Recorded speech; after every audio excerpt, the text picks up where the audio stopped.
I ain't wrestling nobody though. You know what I mean? I'm gonna watch. You wrestle Flip. I play me and Flip. Yeah.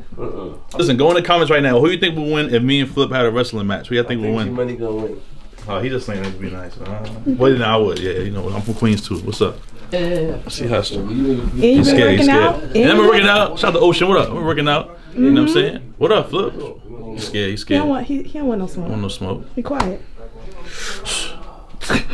Yo, what's up? What you want to do? I don't want to fight, man. I feel inspired right now, man. Nah, that's not sorry. Yo, Michelle, what's wrong with you, man? You came late and you on me, man. Hey, this is Tommy Dreamer, and you're listening to Flip the Script with DJ G Money. Hit me a soundbite. I never really wanted to make it to WCW or WWE. A lot of people like had that. I wanted to go back in the day. It was there was All Japan and New Japan. There was two wrestling companies in Japan, and it was to me. I thought it was real, 100%. And I'm in the business, and I wanted to go there and be a star in Japan there first, because then I knew I could be a star in the States. And it was just they had different style of wrestling and they would have to take that. If you bitch slapped me in my ear, I would literally bite your ear off. And as a man, I couldn't do that. And just because you're a wrestler with a great career doesn't mean you can disrespect another human being. Because if I'm sitting next to Vince McMahon right now and Vince McMahon punches me in my face, I'm gonna bleed. But you know what? If I turn and punch Vince McMahon in his face, he's gonna bleed too. There was some weird customs, like you used to have to bathe other men in the shower. And no, I'm serious. And there was also, if guys went to the bathroom, you had to wipe their ass.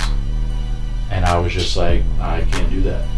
People did that? Yeah, a lot of people did that. No, it's wrestlers? Yeah, tough people. And if you told them that, they'd probably either beat the crap out of you, or they all did that. It was like that culture.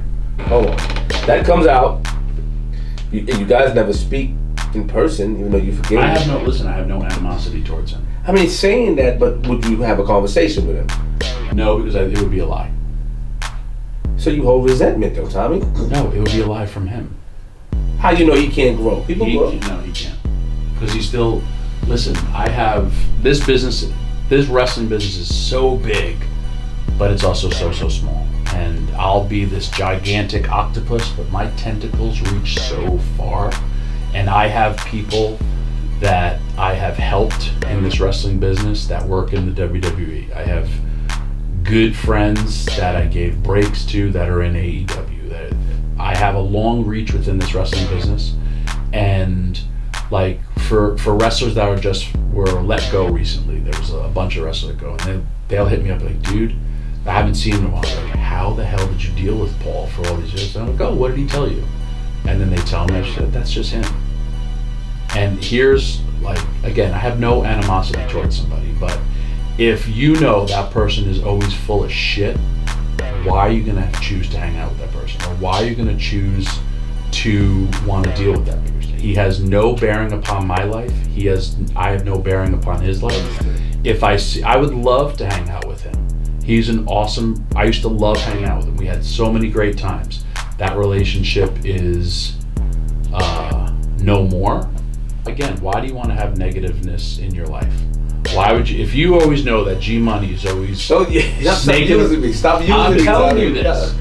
If you know that G Money is always stand-up guy. Okay, but if you know he's not, and he's always looking to do something to get an advantage of you, or would you want that in your life? No. Okay, but then if someone said, all right, well, I'll give you $500,000 to deal with G Money.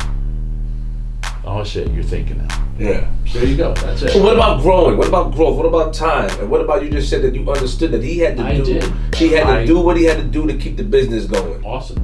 That also shined light on a lot of I forgave it, but then there was other stuff after that. You did say that. You reiterated that. Yes, you did say that. That's something that you said on. And so again, if all is there, I have, listen, straight up, I have no animosity towards the guy, but he's not involved in my life. Are you married? Yes. Okay. Have you ever been divorced? No. Okay. Have you ever had another girlfriend? Yes. Did you tell that girlfriend you loved her? None of your business, Tommy. Yes, but I mean, you shared intimate things with another woman. Yo, Tommy, what are you doing? What are you doing? What Tommy, I'm trying stop to say doing this, is, bro. At that point in your life, that girl was the most important thing in your life. And you shared things with that person. Does that person mean a rat's ass to you today with your wife? No. Thank you. It's an ex-relationship. Done. Point closed. G-Money, give me a sound bite. Let's go! Tommy! This was great timing, man. This guy, he just knows. No, don't give it to him. Don't give it to him. It's an ex. It's an ex. That's what it is. Gee, you had a wonderful relationship with that person. You shared some great times with that person. That person is no longer in your life. Do you want that person back in your life? Do you want to hang out with that person? Do you want to hang out with that ex-girlfriend? Do you want to have that heat with your wife? No. Do you? He cool, man. Nah, he's not cool. He's not cool, G. It's the timing. It's a trick question. It's the timing He's for me. smart. It's the timing for me. We talking about WWE. Like, what can happen? The problem. One day, someone's gonna come in and say, "You know what? You're no longer the host."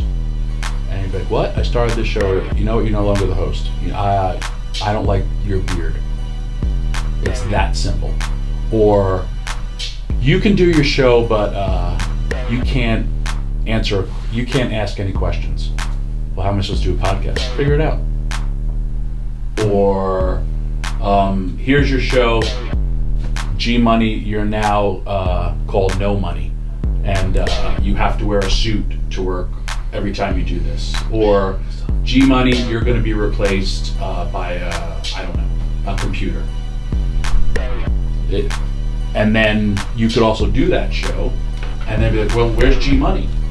You're like, well, you told him he's not here. No, I didn't.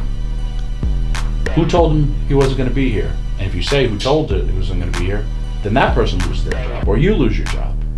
There's just so many different, like, it's so much BS. And listen, man, I look at professional wrestling, and especially during these times, professional wrestling, we're not doctors, we're not curing cancer, we're not finding the cure for COVID.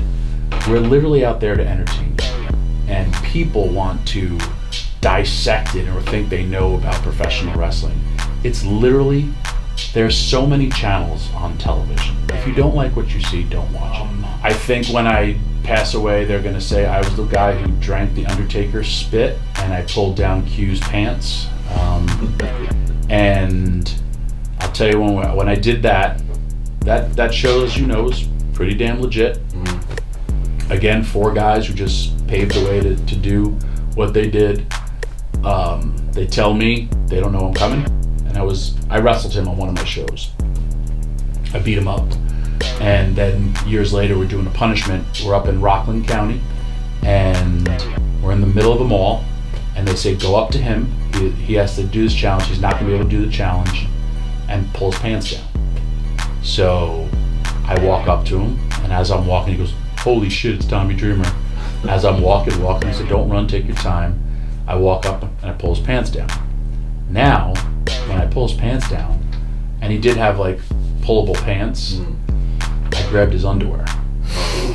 I didn't know this, and dude, in the middle of the mall, I literally butt ass pulled his pants down. Now, he goes, "We're gonna get arrested!" And he was so embarrassed, and like they have a bunch of producers, camera people, then all of a sudden he like freaks out. And he's like, "I want all those tapes!" Right? And so like everyone first goes to laugh, and then everyone gets quiet, because he's also a boss, he's a producer of the show.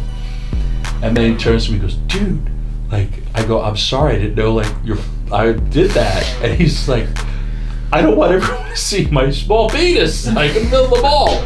And we're just laughing. We kept Tommy here long enough.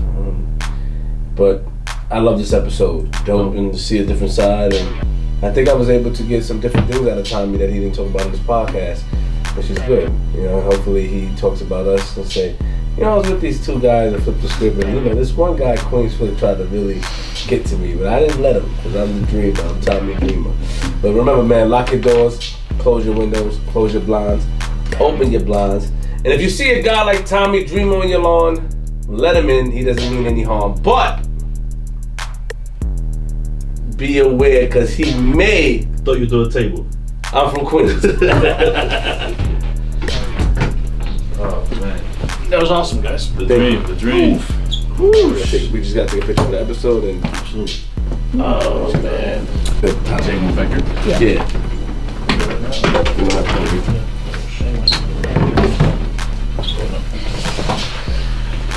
See this picture, please. Yeah.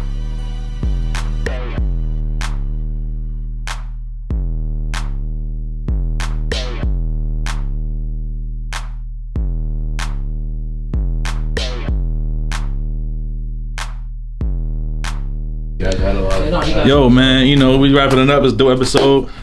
The Dream, Tommy the Dreamer, my man B. Appreciate you, brother. It's dope, it's dope. We're gonna see you soon. We here, man, you know what I'm saying? You know, I'm about to go practice some wrestling moves with Dawson. Be going, because, you know.